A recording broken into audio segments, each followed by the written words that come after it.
No, Khamzat is an absolute animal, absolutely. But I mean, you look at the Gilbert Burns fight, which you could have scored either way. You look at the Kamaru Usman fight, and you go, yeah, he did beat Robert Whittaker, but obviously his teeth broke back. It's unfortunate. He is really good, so deserving of a title shot 100% after that performance. He thumbs the send button, and the clip hits every screen like a mini earthquake.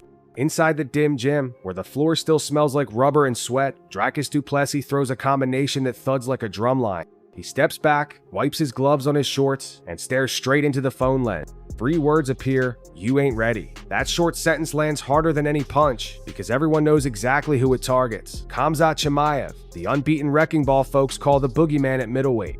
In one heartbeat, the comment sections go nuclear. Memes pop up, reaction channels splice the clip into triple slow motion, and Fight Week suddenly has gasoline poured all over it. The post tells a simple story. Dricus is not only willing to face the monster, he's daring the monster to hurry up. I don't know, I believe him. When I've talked to him about it, and I remember even before he fought his last fight, he was saying, I want that guy. I want Khamzat. I want the guy that people think is the scary guy. Respect that. So not everyone saying that, so a lot of guys was running away from me, so he gets the champ and he says I wants to fight him. The mind game starts before the cage door even swings, and kids on school buses, workers in lunchrooms, and late night gamers all feel that first jolt of electricity that turns an ordinary matchup into must-see chaos. A single social media flick of the wrist turns calm anticipation into storm clouds that everyone can sense, even through a phone screen. Trash talk is easy when it's random, but Dricus aims where it hurts. He studied Khamzat's history like someone checking a rival team's injury list, and he knows the Chechen powerhouse has bowed out of fights more than once. That's why his next comment hits so sharp. Under a poolside photo of Khamzat showing off his muscles, Dricus types, "Put a shirt on, princess, before you catch another cold."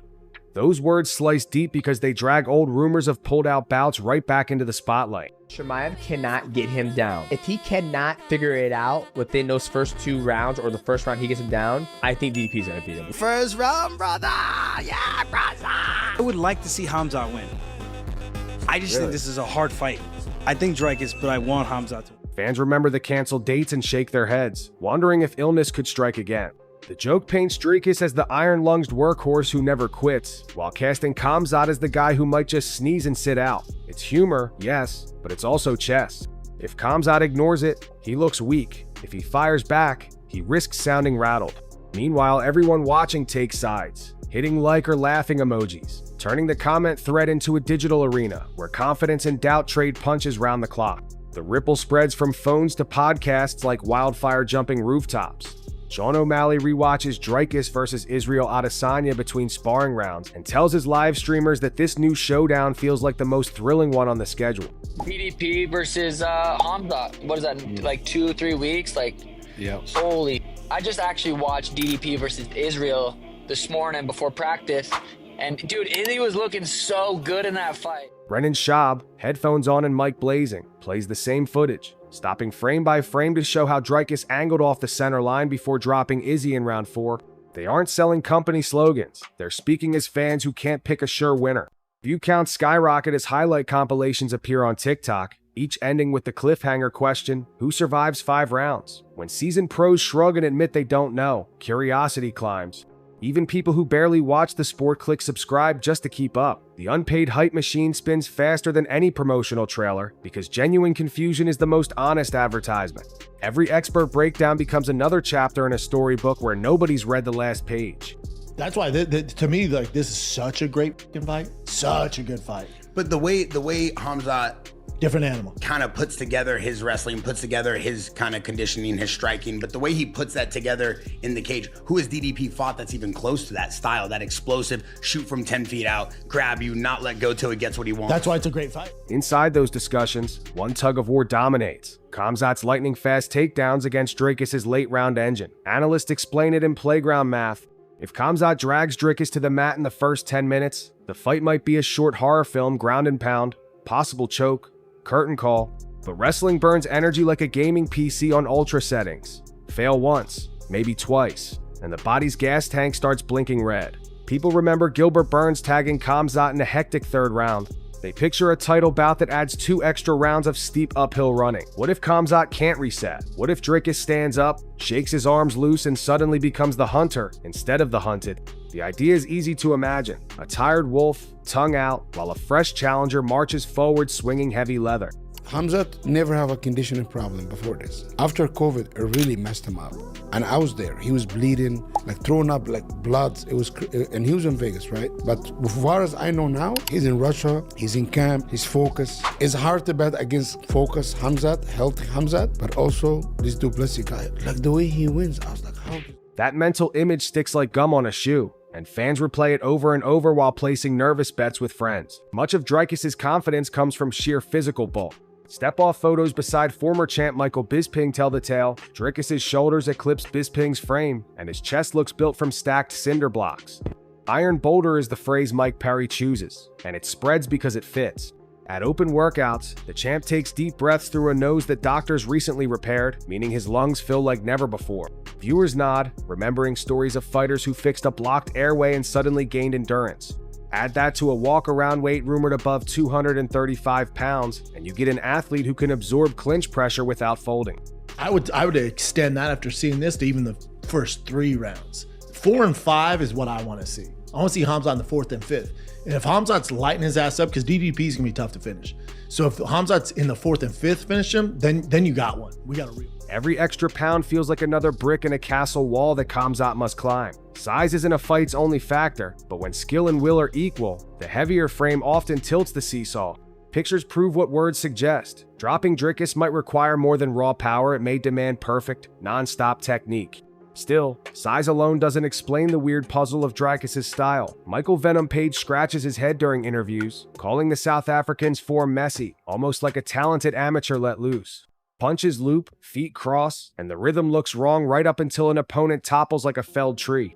Coaches call it organized chaos. A left hand might come from the hip, a right kick might arrive half a beat early, yet the odd timing sneak past guards trained to block textbook attacks. I see a lot of people saying the odds for Khamzat versus Dricus are crazy and Dricus Du Plessis should be the favorite, and you know what? I agree. The odds are crazy because Khamzat Chimaev is not a big enough favorite. You heard that right. Minus 180 is not enough for Khamzat Chimaev. I think he should be minus 250, minus 300 in this fight. Watching him is like trying to read a sentence where every other word is upside down. Your brain lags just enough for meaning or a punch to slip through. Khamzat's team knows film study alone might not crack that code. They'll bring in odd sparring partners, but even then, replicating live chaos is like capturing wind in a jar. Meanwhile, fans love unpredictability because every exchange feels like rolling dice. Maybe nothing happens, or maybe the next roll shows snake eyes and somebody's lights go out. Khamzat supporters counter with stories of raw strength that borders on superhuman. Training partners talk about grips that feel like steel cables, double-leg shots that lift grown men as if they're groceries, and a pace that forces even heavyweights backward. Former welterweight king Kamaru Usman recalls the squeeze on his own back and admits it felt like quicksand. Alexander Gustafsson, who normally towers over opponents, says Khamzat's power made size charts irrelevant. To his believers, the fight looks simple. One clean level change, hands locked, and Dricus hits the floor. From there, it's hammer fists, mat smears, elbows, maybe a rear naked choke. They repeat a motto: if he grabs you, you're done. Fans share montage videos of Khamzat bulldozing Robert Whittaker and pummeling Kevin Holland, each clip ending with a roar from the crowd. In those scenes, resistance appears futile, like trying to hold back a flood with sand bucket. Veteran voices pump the brakes with caution flags shaped like cardiometers. Khabib Nurmagomedov, master of pressure, warns that even elite wrestlers can drain themselves by chasing early finishes. Luke Rockhold echoes him, saying Dricus doesn't go away. They describe an invisible rope tied from Khamzat's back to an hourglass. Each slam costs grains of sand. Each missed choke spills more. If round 4 begins and Khamzat inhales like a furnace, the mood changes instantly. Every step back looks heavier, every punch slower, and the crowd senses blood in the water. That possibility adds suspense. Viewers won't just watch moves, they'll watch breathing. Television cameras will zoom tight on rising chests, listening for gasps, painting exhaustion as the silent third fighter in the cage. There's a lot of guys like Dricus, who's bigger than you, who's the middoweight champion. Yeah. He's fucking huge, man. Yeah, he's cutting a ton of weight. I don't know what he cuts, but every time I interview him, I'm like, how? Yeah. How the f are you 185 pounds? You're enormous. He looks like a heavyweight. Yeah. And he is a heavyweight when he fights. I mean, he's over 205 for sure. Yeah, these guys, they blow up. Blow up. Energy management, often overlooked by casual fans, becomes a spotlight topic tweeted and debated in real time. Israel Adesanya brightens the pre-fight mural by dubbing the contest chaotic good versus chaotic evil. He sees Dricus as an unpredictable but thoughtful disruptor, twisting patterns for a purpose. Khamzat, in his eyes, represents raw, dangerous mayhem that sometimes ignores caution signs.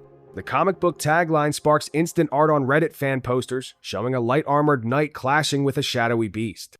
Younger audiences latch onto the storybook framing because it turns a sporting event into a page-turner. Predictions split along personality lines. Kids who cheer for heroes pick Dricus, rebels who love anti-heroes pick Khamzat. Izzy's late finish forecast amplifies hope for those wanting drama in rounds 4 and 5, like a movie that saves its biggest twist for the final scene. Once such labels stick, every punch and grimace feeds that narrative, making the event feel larger than life, like myth written in real time. The wildest part is that both fighters walk into uncharted forests. Dricus has never faced someone who can shoot from across the octagon, chain wrestle, and stick like a magnet. Khamzat has never met a middleweight who stands as solid as a refrigerator yet swings like a windmill in a hurricane. Fight stats, used by analysts to measure past outcomes, suddenly feel like calculators in a poetry contest, technically correct, but emotionally useless. That mystery thrills the community. Betting lines waver daily as new sparring room rumors leak. One day, insiders claim Khamzat suplexed 3 partners in a row. The next, whispers say Dricus wrestled an Olympic heavyweight to a draw. Each rumor tilts opinions, sparks debates in gym locker rooms, and fills message boards with essays. Anything can happen turns from cliche to genuine belief, and that authentic uncertainty is rare treasure in modern sports where data usually kills surprises. As the final countdown begins, the fan base itself becomes part of the spectacle. Comment threads turn into digital arenas, where GIF punches replace insults. Someone posts slow-mo of Khamzat's TKO against Whitaker, another answers with Dricus crushing Adesanya. Friendly wagers pop up, winner buys pizza, loser wears the rival's flag as a cape at school.